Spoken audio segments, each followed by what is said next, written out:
Assalamualaikum warahmatullahi wabarakatuh. Saya di sini akan menjelaskan tentang konsep, prinsip, dan prosedur merancang pusat studi dakwah dalam mata kuliah Manajemen Pusat Studi Dakwah. Definisi pusat studi dakwah. Pusat studi dakwah adalah lembaga atau institusi yang didirikan untuk melakukan kajian, penelitian, pelatihan, dan pengembangan berbagai dakwah. Dakwah dalam konteks ini mencakup penyebaran nilai-nilai dan ajaran Islam kepada masyarakat, baik secara lisan, tulisan, maupun media digital.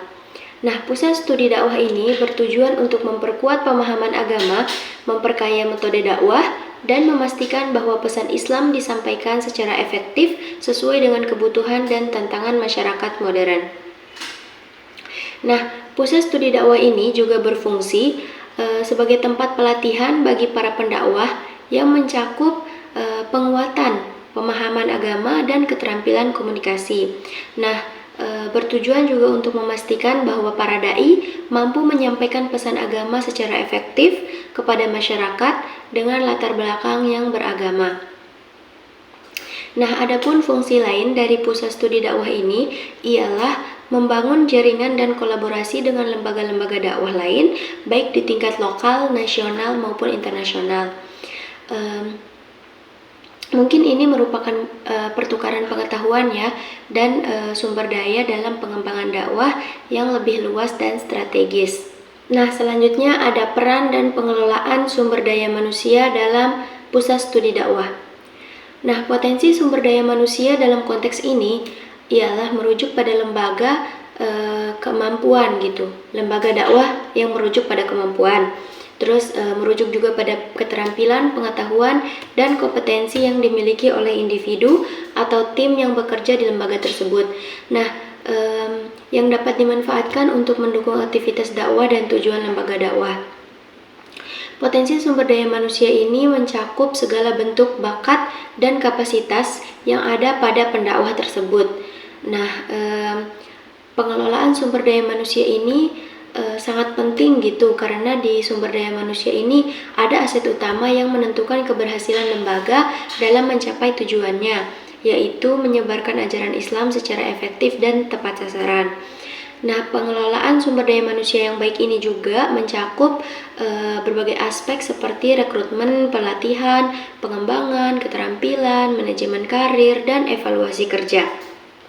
Ada beberapa alasan penting kenapa sih pengelola sumber daya manusia ini terencana gitu dalam berbagai lembaga dakwah itu. Nah, yang pertama itu ada peningkatan kualitas dakwah. Nah, yang kedua ada pengembangan kompetensi sesuai kebutuhan dakwah. Yang ketiga efisiensi operasional lembaga. Yang keempat membangun tim yang solid dan inovatif. Yang kelima peningkatan kepuasan dan motivasi sumber daya manusia. Yang keenam berkelanjutan program dakwah. Yang ketujuh pengelolaan resiko dan adaptasi terhadap perubahan tersebut. Selanjutnya ada proses perancangan pusat studi dakwah.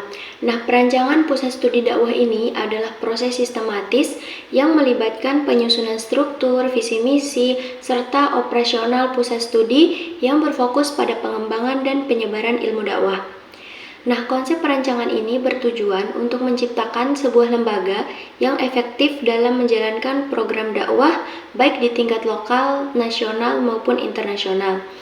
Nah, konsep perancangan pusat studi ini mencakup berbagai elemen strategis seperti visi misi yang jelas, struktur organisasi yang efisien, kurikulum yang relevan, pengelolaan sumber daya manusia yang terencana, infrastruktur dan teknologi yang mendukung, serta pendanaan yang berkelanjutan.